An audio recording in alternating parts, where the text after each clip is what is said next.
to that if you cannot accept the Prophet ﷺ as a prophet, well, here's the proofs that he is. And not talking about the Prophet ﷺ, but talking about the miracle of the Quran, because that proves his prophethood. And if one cannot do that, and one cannot bring any kind of proof, then don't take the next step of creating partners or equals or rivals to Allah subhanahu wa ta'ala. And they're not truly rivals. They're not actually going to stand up against Allah subhanahu wa ta'ala, but it's just in your own mind. Even in some people, what they do is they create the devil to be a rival to Allah subhanahu wa ta'ala, which in the sense that the devil, his place is, he's in charge of the hellfire, and then Allah subhanahu wa ta'ala is in charge of paradise or things like that. Na'udhu billah. That's not how it works. Every single creation within time and space is the creation of Allah subhanahu wa ta'ala, and will either enter, if from the people of the mankind and the jinn kind, they will either enter into Al-Jannah or in the fire. And when the devil goes to the fire, he's not going to be the master of it or anything like that. He himself will be punished there as well. I remember one scholar was asked, well, how can the devil be punished with fire when he himself is made of fire? So the scholar said, well, aren't human beings made of clay? He said, yes. He said, well, if somebody takes this clay pot and hits you, will you not get hurt with it? And he said, yes. Well, he said, well, similarly, just because he's made of fire doesn't mean that he can't get hurt by the fire. So he's not going to be living there in charge of the hellfire. He himself, just like everybody else that's there, will be actually be punished as well. And that's what Allah subhanahu wa ta'ala mentions, that it's prepared for the disbelievers. Now, if you look at the way that it's structured in the beginning of the surah, Allah subhanahu wa ta'ala first gives us the quality. The first quality He gives us is the believers. This is the standard. This is what He wants us to do and what He wants us to achieve. Those qualities that are connected with the muttaqeen. And then when it comes to actually calling out and letting them know what's going to happen, what's the reward for them, over here Allah subhanahu wa ta'ala mentions first the punishment and then mentions the reward. So it's there that we should always try to attain those qualities, and the first thing we should look for is trying to attain the qualities, the good characteristics.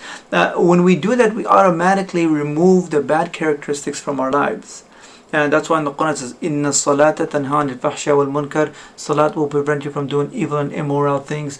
Siyam is junnah. Siyam is a shield. All these different a'mal, when we do them, we're automatically removing the bad from within our lives, the bad characteristics, as long as we're doing those amal correctly. So what we have to do is, instead of worrying about all the bad that's within us, try to bring more and adopt more good. We can't say a good word and a bad word at the same time. We can't have two characteristics that come up in our life at the same time. Two characteristics which are opposites to one another. Yes, we can be happy or nice at one time and mean at the other, but we can't be nice and mean at the same time. So all we do is we try to be nice more often, and slowly that quality of being mean comes out of our life. Now, when it comes to making a decision of what we're going to do, we should be very careful and abstain from those things that are forbidden. And that's why Allah subhanahu wa ta'ala mentions the recompense of the disbelievers first, which is the hellfire, before the reward of Jannah, which is the reward of the believers, which is paradise.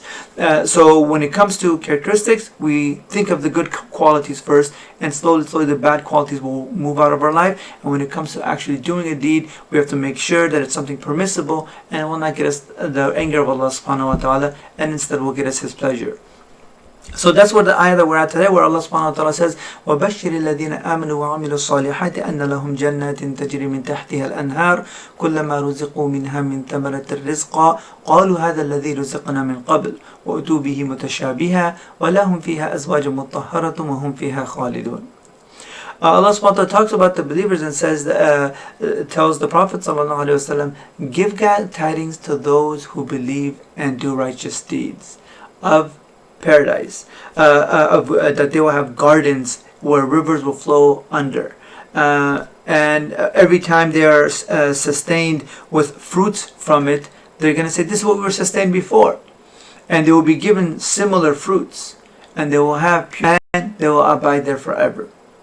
So when it comes to the first thing that Allah subhanahu wa ta'ala tells us, again, connects the qualities, two characteristics, that they're always mentioned together, and we should be careful not to make them as if it's one. And that's having faith and doing righteous deeds. We sometimes think that everything I do is righteous because I have faith, and that's not the case. Even in another part of the Quran, Allah subhanahu wa ta'ala says the Bedouin, they claim that they believe. But Allah subhanahu wa ta'ala says, no, don't say we believe yet. You should instead say we have accepted Islam, and the full faith has not entered our hearts yet. So the effort of faith is supposed to be ongoing, that we continuously strive to make our faith stronger and stronger. And in doing so, our deeds become more and more righteous. I mean, just compare the prayer of someone who's just going to finish it off really quickly because they have to get to something else, and it's just a quick bowing prostration standing, and it's even like there could be a record time involved in how fast they pray. And then you take the prayer of another person who is taking their time, going slowly from position to position, concentrating therein. And then we take even the prayers of the qualities of companions and then also the Prophet ﷺ, and just try to see the level of all these different prayers and rank them. Where the Prophet ﷺ being that 100. Now where do we stand? When we look at the way the Prophet ﷺ describes it, are we feeling the same thing? There are qualities, there are hadith, which we'll get into in the mornings inshallah, where the Sahaba describe the Prophet ﷺ, what their thoughts and what they're feeling when they're in their prayer. And the Prophet ﷺ describes what the prayers mean to him. We have to find those things and see where we stand. And once we do that, then we'll slowly see that our deeds become more and more righteous. And it sort of goes hand in hand. It's not like a one-way street where we can't pray good until we believe. No, we try our best to increase our faith, and we try our best to make our deeds as righteous. And the more righteous our deeds become, that will affect our faith, and our faith will increase. And the more we increase our faith, that will affect our deeds, and our deeds will become more righteous. So it's not one way or the other. Whichever thing that we're doing at that moment, it's time for prayer. We don't sit back and say, you know what, even if I pray, it's not going to be, my mind's going to go everywhere. I'll wait. Once I fix my faith, then I'll pray. We don't say that. Instead, we say, okay, at this moment, let me try my best to make this prayer the best I can pray. And by doing so, that's going to help our faith increase, only to better our next prayer. So we shouldn't bring these two things together, these two characteristics, and try to achieve both of them in our lives, where we have that faith, and we have that faith that's strong enough that our deeds are that much righteous, and it's constantly, our faith will be increasing every time. We don't want it to be stagnant or decreasing, and our deeds becoming more and more righteous every time. Now when we have these things, Allah subhanahu wa ta'ala says for them there will be gardens, jannat, which rivers will flow therein. And another ayat of the Quran, Allah subhanahu wa ta'ala explains what the rivers are like. Basically it's the things that we need. We in this world we need it. We just would love to be next to the beach. We would love to be next to rivers and a stream and just have shade everywhere. So those things that we already see as something beautiful, Allah subhanahu wa ta'ala uses those to let us know that Jannah is going to be gardens that you can't even imagine. Whatever you want, any kind of river. We just have water here, but there's rivers of water, rivers of wine, and wine that's a different type of wine than the one in this world. Rivers of honey, rivers of milk. So all these things, it's just like, it's unimaginable. We think, we almost make it a cartoon, but it's not. It's just there because these are the things that we enjoy in this world, and those enjoyments are used to encourage us to increase our faith and make our deeds more righteous. Now, when they're given fruits from Al-Jannah, they're going to say, well, this is what we've had before. And there's ways to interpret where some scholars, they'll say that it can refer to the fruits of this world where it looks the same, but it tastes completely different. And they'll think like, oh, it is because, for example, Allah subhanahu wa ta'ala mentions that there is pomegranates, there is grapes, there's different things in Al-Jannah, and over here you have the same thing, but are we going to compare the two and think that they're the same? They won't be. Other scholars, they'll say that when they're eating the fruits of Jannah, another fruit will be brought to them that looks exactly the same, but again, that tastes completely different.